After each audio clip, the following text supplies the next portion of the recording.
मेरा नाम शिवानी है। घर की बड़ी बेटी मैं और मेरा छोटा भाई, बस हम दो ही हैं। मम्मी डैडी मेरे बहुत अच्छे हैं, मुझे बहुत सपोर्ट किया, जितना चाहा मुझे पढ़ाया। मैंने बीएड किया है। हमेशा से मुझे टीचर ही बनना था। मुझे बच्चे बहुत अच्छे लगते हैं। परिवार और अपने सपनों के बीच मुझे कभी प्यार में गिरने का समय ही नहीं मिला। मैं शुरू से ही अरेंज मैरिज चाहती थी। मम्मी पापा जो भी मेरे लिए लड़का देखेंगे वो अच्छा ही होगा। मुझे पता है वो मेरी हाँ जरूर पूछेंगे। अब मम्मी पापा ने मेरी शादी की तैयारियां तेज कर दी हैं। एक लड़का इस रविवार मुझे देखने आने वाला है। लड़के की तस्वीर उसके पहले आ गई है। पापा पहले लड़के की खोज खबर अच्छे से निकलवा लेते हैं, फिर ही मुझे किसी की तस्वीर दिखाते हैं। अब आज रविवार भी आ गया। मुझे लगा शायद वो लड़का अभी रिजेक्ट हो गया होगा, इसलिए अभी तक मुझे लड़का दिखाया नहीं गया। मैं सोकर उठी तो मम्मी मेरे कमरे में आई। बोली, बेटे लड़के वाले आने वाले हैं, तू तैयार हो जा। बहुत ही शॉर्ट नोटिस में मुझे तैयार होने को बोला। लड़के वाले आ गए। मैं अभी भी किचन में हूँ। नाश्ते और चाय की प्लेट जमा रही हूँ। बाहर से मुझे बात करने की आवाजें सुनाई दे रही हैं। कुछ ही मिनटों के बाद मम्मी की आवाज आई। मैं बाहर ट्रे लेकर गई। ट्रे रखकर मैंने सबसे पहले उसकी मम्मी और पापा को नमस्ते किया। फिर मैंने उसकी तरफ देखा। सच बोलूं तो लड़का बहुत स्मार्ट था। सिंपल शर्ट और जीन्स में आया था। चेहरे पर एक मासूमियत थी। मैंने तो मन में ही हाँ कर दी, पर मेरी हाँ से क्या होता है, उसे भी तो मैं पसंद आना चाहिए। फिर घर वालों ने बोला कि बेटा अकेले में कुछ बात करनी है तो कर लो। उसने मना किया।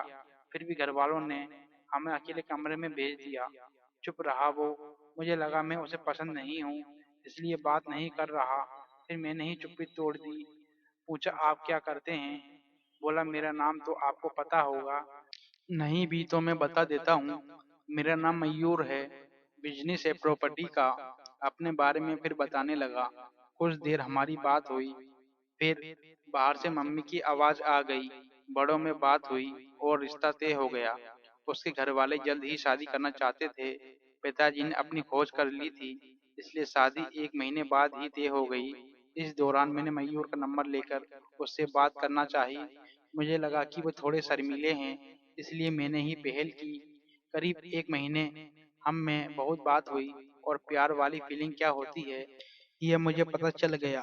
फिर हमारी शादी का दिन आ गया और मैं अंदर ही अंदर बहुत खुश थी। मम्मी पापा को छोड़ जाने का गम तो था, लेकिन मुझे लगा कि मुझे सही जीवन साथी मिल गया है। सुहागरात आ गई। मैं थोड़ी घबराई हुई बैठी थी।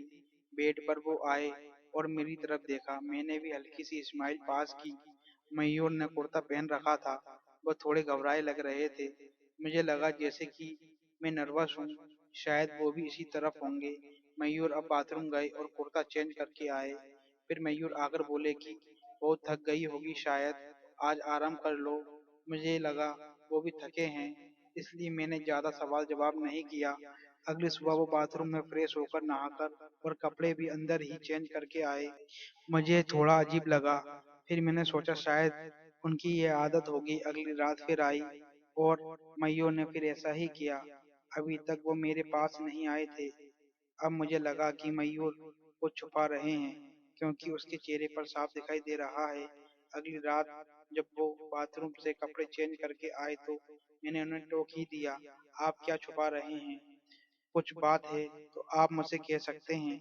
वो बोले, बात तो है, जल्दी तुम्हें पता चल ही जाएगी, पर तुम्हें शायद बुरा लगेगा। मैंने बोला, आप नहीं बताएंगे तो ज्यादा बुरा लगेगा। उन्होंने अपना शर्ट खोला और फिर उसे कुछ कहना नहीं पड़ा। मैं खुद ही समझ गई। उसके चेस्ट पर एक लड़की के नाम का टैटू था, रिया। अब मैं चुप हो गई और चुपचाप बैठ के एक साइड पर सो गई। वो मुझसे बात करने की कोशिश करना चाह रहे थे, लेकिन फिर वो भी बेड की दूसरी साइड पर सो गए। अगले दिन मेरा मुंह उतरा हुआ था। मुझे इस बात का ज्यादा दुख था कि उसने मुझसे यह बात छिपाई। हाँ, हमें कम समय मिला, लेकिन फिर भी इतना समय था कि वो मुझे बता सकते थे। अगली रात वो फिर कमरे में आए। उनके आने के पहले ही मैं बेड के साइड पर सो चुकी थी। उन्होंने मुझे मेरी बाह पर हाथ लगाया और बोला, तुम चाहो तो हम बात कर सकते हैं। मैंने बोला, अब क्या बताओगे? वो बोले कि मैं उस लड़की से प्यार करता था, लेकिन रिया को हमेशा से विदेश में शिफ्ट होना था, इसलिए जब उसे मौका मिला तो वो चली गई। मैंने पूछा, वो तुम्हें छोड़कर किसी और के साथ चली गई? वो बोले, हाँ, मैं चाहता तो ये टेटू को साफ करवा लेता, लेकिन मैंने सोचा पहले तुम्हें बताऊंगा। तुम्हारी बातों से मुझे लगा था कि तुम समझोगी। फिर वो चुप हो गए। मैंने बोला, तुम मुझे शादी के पहले भी बता सकते थे। वो बोले, अगर मैं बताता तो क्या तुम शादी नहीं करती? और अगर अब भी तुम जाना चाहो तो जा सकती हो, मैं वही करूंगा जो तुम्हें अच्छा लगे। उस रात मेरा गुस्सा पता नहीं कहाँ चला गया, लेकिन थोड़ा डर भी था, कहीं फिर से झूठ तो नहीं बोल रहे। मासूम शक्ल बनाकर मैंने कुछ जवाब नहीं दिया। लगभग 3 महीने हमारी बात नहीं हुई। मैं भी अपने पापा की तरह उनकी परीक्षा ले रही थी। फिर एक रात मैंने उनसे पूछा, उस लड़की से ज्यादा प्यार करोगे मुझे? वो बोले, वो तो उसी रात हो गया था जब तुमने मुझे सच सुनने के बाद मुझे माफ कर दिया था। मैंने बोला, मैंने कब बोला कि मैंने तुम्हें माफ कर दिया? वो बोले, तो अब बोल दो। उनकी मासूम शक्ल ने मुझे उसके गले लगने पर मजबूर ही कर दिया।